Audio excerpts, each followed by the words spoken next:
સત્તા પક્ષ ભાજપ અને ચૂંટણી પંચના મેળાપીપણાથી જે સાચા મતદારોનું નામ ડિલીટ કરીને કોંગ્રેસને ચૂંટણીમાં હરાવવાનું જે કાવતરું આ લોકો રચી રહ્યા છે એનો પર્દાફાશ અમે આજે કર્યો છે।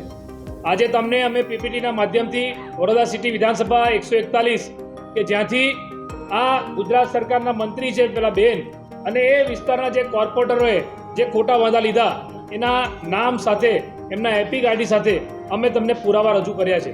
આવું કામ આ લોકોએ 5 વિધાનસભામાં કર્યું છે અને 47,000 મતદારોના સામે વાંધા લીધા છે, જેની સામે અમે વડોદરા શહેરના જિલ્લા ચૂંટણી અધિકારી કલેક્ટર શ્રી એટલે કે અનિલ ધામેલિયા સાહેબને 10 થી 12 વખત રૂબરૂમાં મળીને લેખિતમાં આવેદનપત્ર આપ્યા છે। તે છતાં એક પણ આવેદનપત્રનો નિકાલ થયો નથી કે અમને લેખિત કોઈ જવાબ મળ્યો નથી। કોઈ સંતોષકારક જવાબ ના મળતા અમારા કોંગ્રેસ પાર્ટીના આગેવાનો કાર્યકર્તાઓ વોર્ડ પ્રમુખોએ ભેગા થઈને જે પુરાવા શોધ્યા એના માધ્યમથી અમે તમને પુરાવા સાથે બતાવ્યું છે।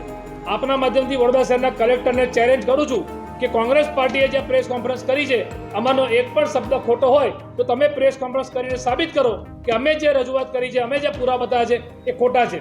મતદારને એવું કહે છે કે તમે મતદાર છો, તમે સાબિત કરો।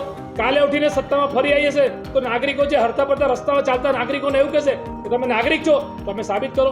એટલે આ જે લોકોને સત્તાનું નશોનું અભિમાન ચડ્યું છે એ અભિમાન અમે ઉતારીશું।